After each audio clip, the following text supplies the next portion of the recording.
نحمده ونصلي ونسلم على رسوله الكريم اما بعد فاعوذ بالله من الشيطان الرجيم بسم الله الرحمن الرحيم ويقول الذين كفروا لولا انزل عليه آية من ربه انما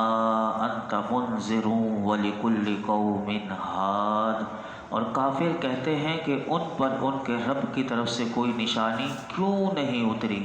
اے حبیب، تم تو ڈر سنانے والے ہو اور ہر قوم کے ہادی ہو۔ کفار مکہ کہتے تھے کہ محمد مصطفیٰ صلی اللہ علیہ وسلم پر ان کے رب کی طرف سے ویسی نشانی کیوں نہیں اتری جیسی حضرت موسیٰ اور حضرت عیسیٰ علیہ السلام پر نازل ہوئی۔ کافروں کا یہ قول نہایت ہی بے ایمانی کا قول تھا، کیونکہ جتنی نشانیاں، جتنی آیات نازل ہو چکی تھی اور جتنے معجزات ان کو دکھائے جا چکے تھے، سب کو انہوں نے کالعدم قرار دے دیا۔ یہ انتہا درجے کی ان کی طرف سے ناانصافی اور ان کی طرف سے حق دشمنی تھی۔ اور یہ یاد رکھیے گا کہ جب دلائل قائم ہو چکے اور ناقابل انکار شواہد پیش کر دیے جائیں اور ایسے دلائل سے مدعا ثابت کر دیا جائے کہ جس کے جواب سے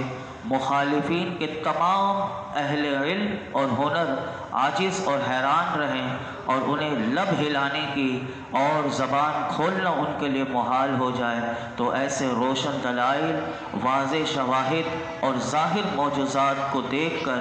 یہ کہہ دینا کافروں کا کہ حضور ویسی نشانی حضور پر کیوں نہیں اترتی، تو یہ اسی طرح ہے کہ کوئی روز روشن میں دن کا انکار کر دینے سے بھی زیادہ بدتر اور باطل تر ہے۔ اور یہ بھی یاد رکھیے گا کہ حقیقت میں یہ حق کو پہچان کر اس سے اناد ہے اور فرار ہے، کیونکہ جب کسی دعوے پر مضبوط دلیل قائم ہو جائے تو پھر اس پر دوبارہ دلیل قائم کرنی ضروری نہیں ہوتی، اور ایسی حالت میں دلیل طلب کرنا یہ اس بندے کا پتہ چلتا ہے کہ اس کے اندر عناد ہے اور اس کے اندر مخالفت ہے،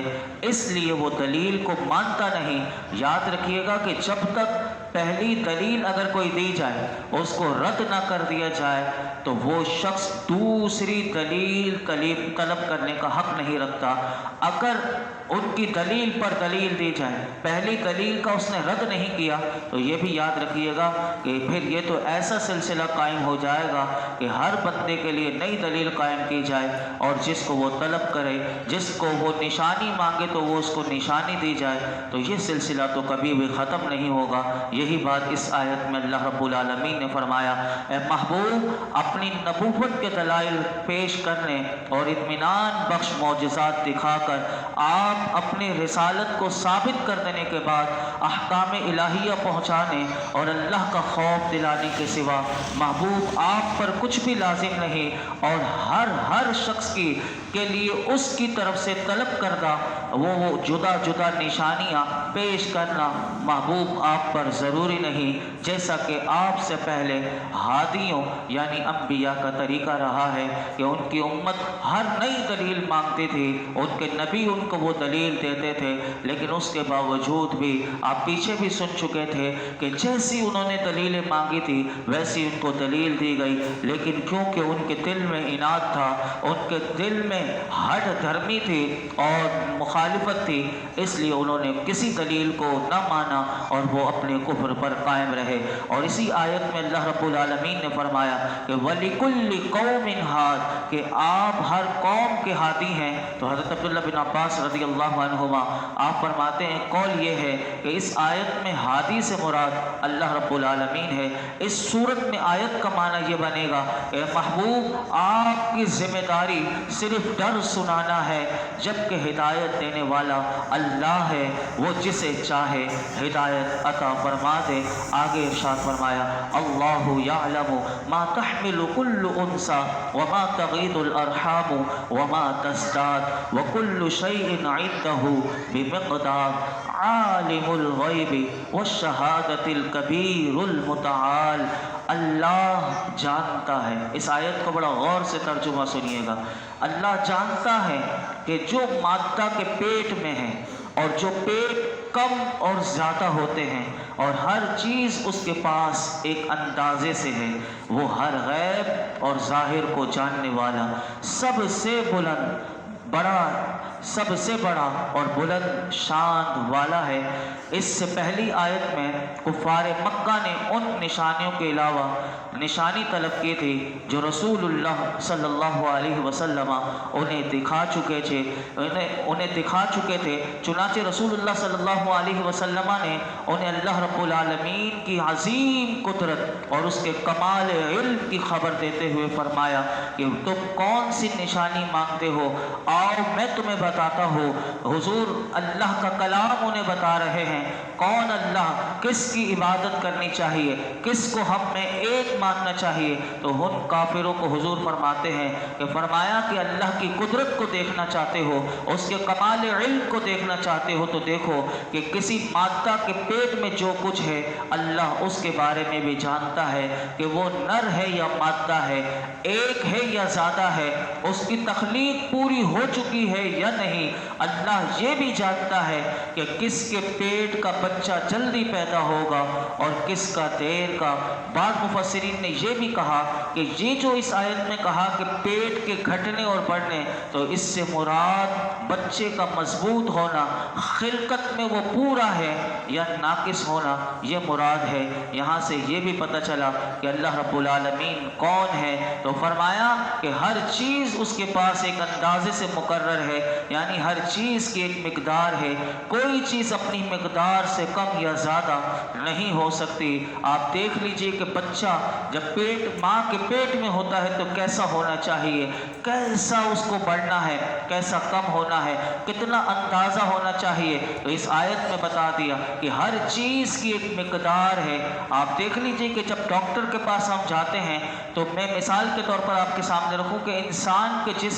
جسم میں کتنی پروٹین چاہیے، کتنی اس کی نمکیات ہونی چاہیے، کتنا آئرن ہونا چاہیے. اگر اس سے اونچ نیچ بھی ہو جائے تو انسان کی طبیعت بگڑ جاتی ہے اور انسان کی طبیعت خراب ہو جاتی ہے، اور اس کو پتہ چلتا ہے کہ میرے جسم میں ایک ایک چیز کی جتنی ضرورت تھی میرے رب نے اتنی ہی میرے جسم میں عطا کر دی. اللہ اکبر. تو یہاں سے پتہ چلا کہ اللہ رب العالمین کی ذات وہ ذات ہے کہ ہر چیز کی جتنی مقدار جس کو چاہیے اتنی مقدار اس کو عطا کر دی. کم ہے تو کم، زیادہ ہے تو زیادہ. اور اسی طرح اگر ہم قرآن میں دیکھتے ہیں تو قرآن میں بار بار اور بھی مقامات پر پتہ چلتا ہے، جیسے کہ سورہ قمر میں اللہ رب العالمین نے ارشاد فرمایا ان کل شیء خلقناہ بقدر، اور بے شک ہم نے ہر چیز ایک اندازے سے پیدا فرمائی. یعنی کائنات کی ہر چیز میں تم غور کرو، جس چیز میں غور کرو گے تو تمہیں ایسا معلوم ہوگا کہ جس طرح ہونا چاہیے تھا، جیسا ہونا چاہیے تھا، جتنی اس میں یعنی چیز کی تعداد ہونی چاہیے، تو ہر چیز کا ایک اندازہ اللہ رب العالمین نے اسی کے مطابق اس کو پیدا کیا. اور سورہ فرقان میں اللہ رب العالمین فرماتا ہے وَخَلَقَ كُلَّ شَيْءٍ فَقَدَّرَهُ تَقْدِيرًا، اس نے ہر چیز کو پیدا فرمایا پھر اسے ٹھیک اندازے پر رکھا. اور فرمایا عالم الغیب والشہادہ، وہ ہر غیب اور ظاہر کو جاننے والا ہے. یعنی جو چیزیں ہمارے لیے غیب ہیں، جو چیزیں ہمارے سامنے ظاہر ہیں، اللہ ان سب کو جانتا ہے. ورنہ یاد رکھیے گا کہ اللہ کے لیے کوئی چیز غیب نہیں. یہ یاد رکھیے گا، اللہ کے لیے کوئی چیز غیب نہیں. اللہ ازل سے ابد تک ہر کمال سے متصف ہے اور ہر طرح کے نقص سے پاک ہے. اس کے لیے کوئی چیز غیب نہیں. لیکن پھر بھی ہمیں قرآن بتاتا ہے کہ غیب، عالم الغیب والشہادہ اگر کوئی ذات ہے تو وہ اللہ کی ذات ہے. آگے ارشاد فرمایا سواء منکم من اسر القول ومن جہر به ومن هو مستخف باللیل وسارب بالنہار، برابر ہیں تم میں جو آہستہ بات کرے، جو بلند آواز سے کہے، جو رات میں چھپا ہے اور جو دن میں راستے پر چلتا ہے. یعنی اس آیت میں اللہ رب العالمین نے پھر بتایا یہاں پر پہلے تخلیق کا بتایا، اب بتایا کہ دل کی چھپی ہوئی،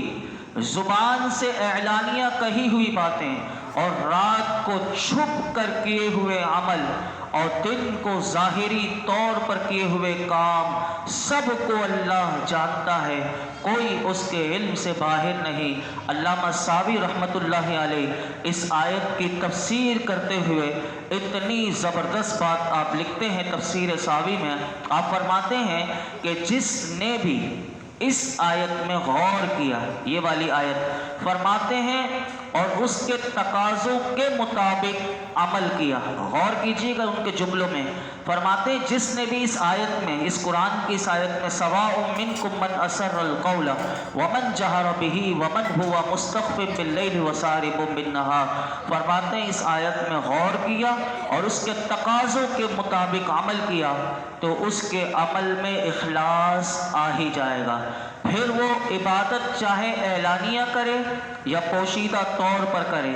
دن میں کرے رات میں کرے، سب اس کے نزدیک برابر ہوگا، کیونکہ جب وہ یہ بات اپنے ذہن میں اس آیت کے مطابق اپنے ذہن میں بٹھا لے گا کہ میرا ہر حال جو ہے وہ اللہ کے علم میں ہے اور اللہ سے کوئی چیز بھی پوشیدہ نہیں، تو پھر وہ شخص کبھی بھی اپنے ظاہر میں اپنے باطن میں کوئی ایسا کام کرنے کی جرت نہ کرے گا کہ جس سے اللہ نے اس کو منع فرمایا ہو۔ اور امام غزالی رحمۃ اللہ علیہ اسی آیت کے ضمن میں آپ فرماتے ہیں بڑی خوبصورت بات، فرماتے ہیں ایک دانش مند کا قول ہے کہ انسان جتنا تنگ دستی سے ڈرتا ہے، انسان جتنا غربت سے ڈرتا ہے، فرمایا اگر اتنا جہنم سے ڈرتا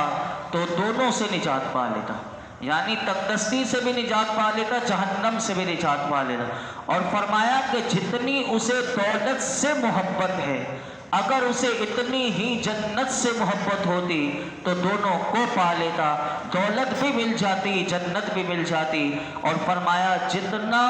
وہ ظاہر میں لوگوں سے ڈرتا ہے، اگر اتنا باطن میں اللہ سے ڈرتا تو دونوں جہانوں میں وہ سعادت مند شمار ہوتا۔ اللہ اکبر! کیا یہ اللہ والے ہیں کہ کیسے یہ کس انداز سے قرآن کی آیت کی تفسیر غور و فکر کر کے سمجھاتے ہیں۔ یہاں پر ترغیب کے لیے میں ایک حکایت بیان کر کے اپنی گفتگو مکمل کرتا ہوں۔ حضرت اسلم رضی اللہ تعالی عنہ وہ فرماتے ہیں، حضرت عمر بن خطاب رضی اللہ تعالی عنہ، آپ کا یہ معمول تھا کہ جب آپ امیر المؤمنین بنے تو آپ اکثر رات مدینہ منورہ کا دورہ فرماتے ہیں، یعنی مدینہ شریف کی گلیوں کا چکر لگاتے، اگر کسی کی کوئی حاجت ہو تو اسے پورا کر دیں، کیونکہ آپ حاکم وقت ہیں، ایسا حاکم وقت، اللہ اکبر، کہ آپ لوگوں کی حاجت جاننا چاہتے تھے کہ کسی کو کوئی حاجت ہے تو میں اس کی حاجت پوری کر دوں۔ ایک رات فرماتے میں بھی ان کے ساتھ تھا، آپ چلتے چلتے ایک اچانک ایک گھر کے پاس رک گئے، اندر سے ایک عورت کی آواز آ رہی تھی کہ بیٹی دودھ میں تھوڑا سا پانی ملا دو، تو اس کی بیٹی جو ہے اپنی ماں کو یہ کہتی ہے، کیا امی جان آپ کو معلوم نہیں کہ فاروق اعظم نے حکم جاری کیا ہے کہ کوئی بھی دودھ میں پانی نہ ملائے؟ ماں نے سن کر یہ کہا، اب تو تمہیں حضرت عمر نہیں دیکھ رہے،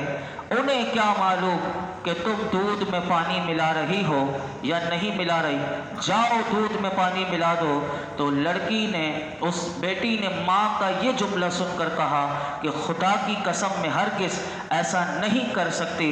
کہ میں فاروق اعظم کے سامنے تو ظاہراً فرما برداری کروں اور ان کی غیر موجودگی میں نافرمانی کروں۔ اب اس وقت اگرچہ اپنی ماں کو کہا کہ مجھے عمر بن خطاب رضی اللہ تعالیٰ عنہ نہیں دیکھ رہے، لیکن میرا رب مجھے دیکھ رہا ہے، میں ہرگز پانی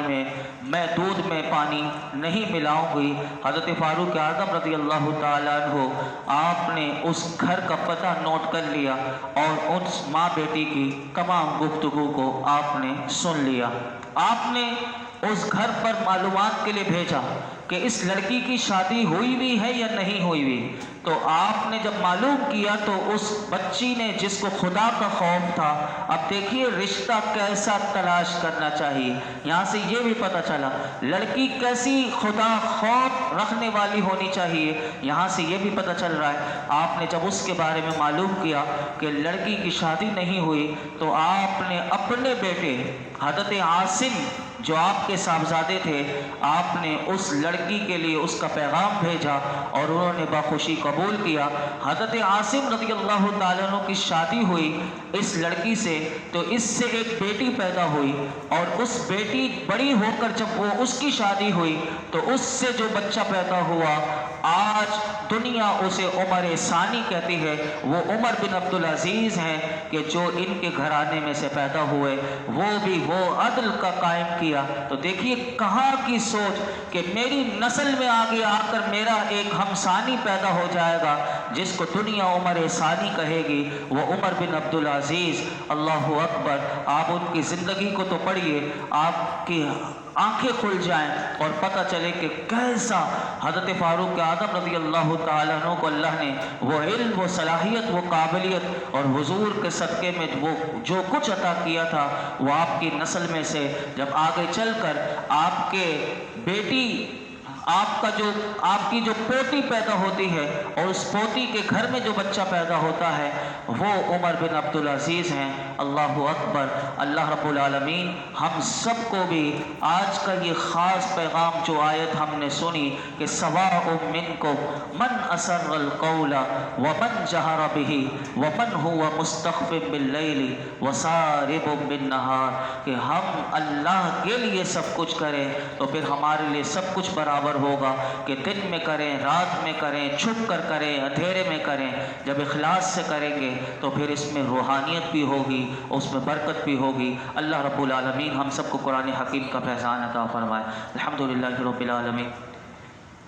والصلاة والسلام على سید الانبیاء والمرسلین وعلى آلہ واصحابہ اجمعین۔ یا اللہ پاک جو کچھ ہم نے سنایا اس میں کوئی غلطی کوتاہی ہو معاف فرما، نماز عشاء ادا کرنا اپنی بارگاہ میں قبول فرما، درود پاک پڑھنا اپنی بارگاہ میں قبول فرما۔ یا رب العالمین ہمیں اخلاص کی دولت دے دے، مالک اخلاص کی دولت عطا فرما، ہر قسم کی ریاکاری، غرور و تکبر، سارے باطنی امراض سے میرے مولا قرآن شفا ہے، اس کی برکت سے ہم تیری بارگاہ میں دعا کرتے ہیں۔ اللہ ہمیں سارے باطنی امراض سے، روحانی امراض سے، جسمانی امراض سے شفا عطا کر دے، ہمارے گھر والوں کو شفا عطا کر دے، میرے آقا کی امت میں جو جو بیمار ہے اللہ اسے شفا دے دے، ہمیں گناہوں کے مرض سے شفا دے دے۔ اللہ ہمارے خیالات پاکیزہ کر دے، ہماری زبان پاکیزہ کر دے، ہمارا کردار پاکیزہ کر دے، ہمیں حیات طیبہ عطا کر دے، ہمارے سارے گناہ معاف کر دے، ہماری بے حساب مغفرت فرما، ہم سب کا خاتمہ بالخیر فرما، خاتمہ بالخیر فرما، خاتمہ بالخیر فرما۔ اس درس قرآن میں جتنے حاضرین موجود ہیں میرے مولا سب کی جھولیوں کو، دامنوں کو مرادوں سے بھر دے۔ صلی اللہ تعالیٰ علی خیر خلق محمد وعلی آلہ وصحبہ اجمعین۔